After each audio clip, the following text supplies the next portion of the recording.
the program. Thank you. Thank you, Ji. So last time while we talked that you ought to have a blueprint to succeed in your life. Now what happens is many a times we have lots of things which we want to accomplish, and then we start working on everything, and many a times it happens that none of things succeed. Like for example, let's take an example of a New Year Eve. So many resolutions we have, and there's a lot of enthusiasm for the first few days, but as time passes by, your enthusiasm finishes, you're not able to accomplish anything, and then you start berating yourself and saying that no, I don't stand anywhere. So what would be your suggestion, what you have worked in this book, as to how to deal with such kind of situations? Is it one step at a time, or take everything and then go for it? One step at a time. Okay. And while we may be trying to work on several different goals at any point of time in our lives, we could be trying to, I want to lose weight, I want to get a promotion, and maybe there are three other different things that we are working on. But on each of these stacks, if I want to lose weight, if I'm overweight, it's not going to happen overnight. I have to take little steps. I have to take the action. So if I want to lose 100 pounds, what is it that I can do? It's not going to happen in a day. It's not going to happen in a week. So yes, I'm saying, okay, I'm going to take a year, or I'm going to take 18 months to lose these 100 pounds. Right. That's fine, but what is it that I can do today? So little things. So I'm going to change the way I eat. I'm going to eliminate white rice from my diet. I'm going to eliminate all white things. That's one step. I'm going to start going to the gym. Right. I'm going to start going for a walk 45 minutes, or little one step each day.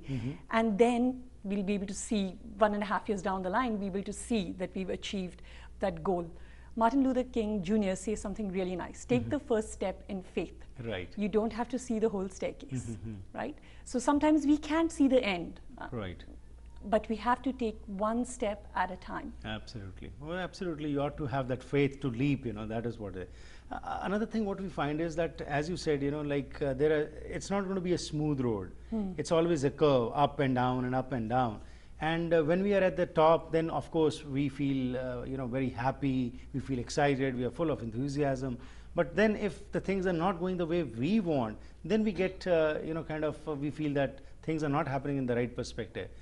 What is the importance of attitude? How to have that kind of attitude which can keep you in that, not in that equilibrium, but into a state whereby you are having that thought of winning that battle, what you have started? Attitude is the deal breaker, right? The winning attitude is crucial. Right. But what makes up a winning attitude? Courage, of course. Also persistence, because there will be times when we fall. If I am, let's take the example of the same person who's trying to lose 100 pounds. There will be days when he or she will succumb and have something that's not on their diet plan. Right. But then what happens? Do you just give up and say, oh, I'm such a failure, forget it? Or do we get up the next morning and say, that's all right, I fell yesterday, and I learned somewhere that you never say I fail. I fell yesterday, today I'm going to pick myself up, I'm going to start again.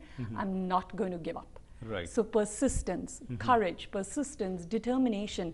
And I think we can take several actions. We can stay in the community of those people. So we have, again, Weight Watchers, whatever it is that our goal is, writers or singers group, where we connect to like-minded people to help us get perspectives and stay on our chosen path. Right.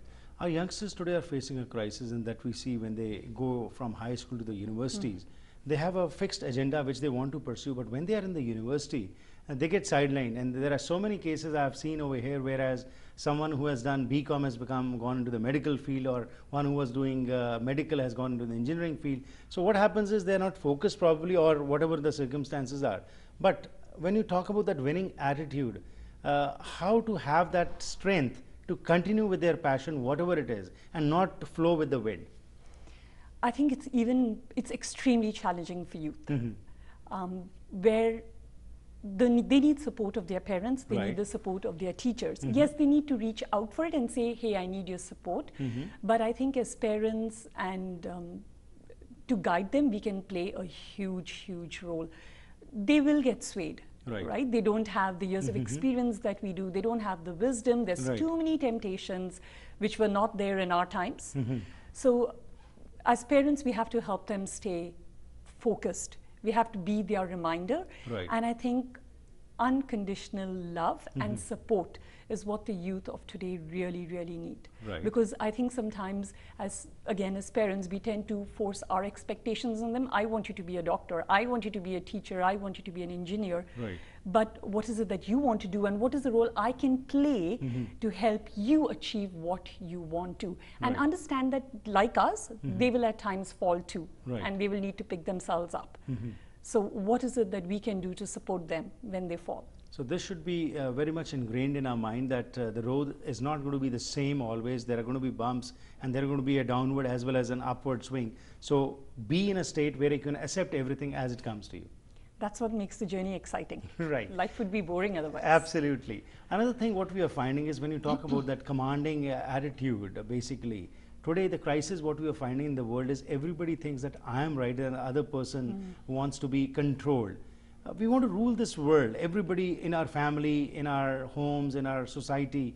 That's a major crisis where we don't talk about that love is the foundation for leading us into a harmonious life.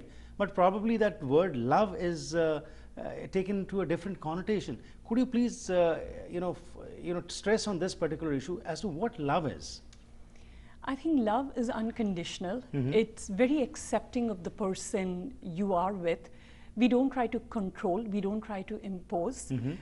It's not about you have to do this so I can be happy. Right. Right? There are lots of times in a relationship, we come at the relationship, oh, I don't like the way you do this, you make me feel this.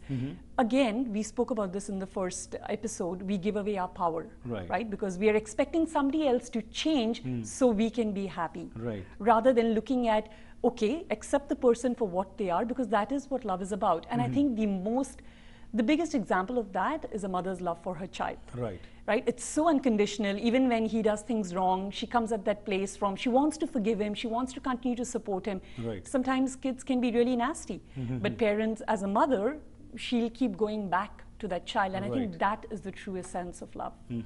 And what love is not, basically, like when we say this is what is love, unconditional support, unconditional help to others, that is true love. But how can we, identify things which are not in that category of love? Love is not controlling. Love doesn't have expectations. आज मैं आपके लिए ये कर रही हूँ, मुझे वापस क्या मिलने वाला है? Right. So it doesn't do it with any kind of expectations. Love, it's just given freely, and if I get it back, that's great, because all of us want to be loved. Right. But if I don't, I'm not holding my breath, and I'm not going to stop loving you, because my nature is to love. Right. So don't change your nature. That's what you are saying. And here I recall a story whereby one Buddhist monk was stung by a scorpion. Yes. And he kept on biting him again and again. And somebody was passing by and I asked him that, why are you not removing him? So he said that it is his nature that he is to sting, the scorpion is to sting, and my nature is to be calm. So it's just an example, but what you're saying is that whatever is your nature, just keep attuned to that.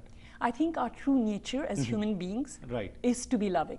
We've forgotten that. Sometimes we totally veer away from that path and we do things that we would not do as loving people. Right. But the essence of every human being is love. We just sometimes need reminders. Thank you very much, Pooja ji. We'll continue with our discussion in our next episode. Thank you for your time. Thank you. So ਅੱਜ ਜੋ ਅਸੀਂ ਗੱਲਬਾਤ ਕੀਤੀ ਪੂਜਾ ਰੂਪਲਾਲ ਨੇ ਦੱਸਿਆ ਹੈਗਾ ਕਿ ਇੱਕ ਵਿਨਿੰਗ ਐਟੀਟਿਊਡ ਜਿਹੜਾ ਹੈ ਉਹ ਬਹੁਤ ਜ਼ਰੂਰੀ ਹੈ, ਪਰ ਮੁੱਖ ਤੌਰ ਦੇ ਉੱਤੇ ਜਦੋਂ ਅਸੀਂ ਪਿਆਰ ਦੀ ਗੱਲ ਕਰਦੇ ਹਾਂ, ਲਵ ਦੀ ਗੱਲ ਕਰਦੇ ਹਾਂ, ਅੱਜ ਦੁਨੀਆ ਵਿੱਚ ਜਿਹੜਾ ਕ੍ਰਾਈਸਿਸ ਅਸੀਂ ਦੇਖ ਰਹੇ ਹਾਂ ਉਸ ਦਾ ਮੁੱਖ ਕਾਰਨ ਇਹ ਹੈ ਕਿ ਇੱਕ ਦੂਸਰੇ ਵਿੱਚ ਵਿਸ਼ਵਾਸ ਨਹੀਂ ਹੈ, ਟਰਸਟ ਖਤਮ ਹੋ ਰਿਹਾ ਹੈ।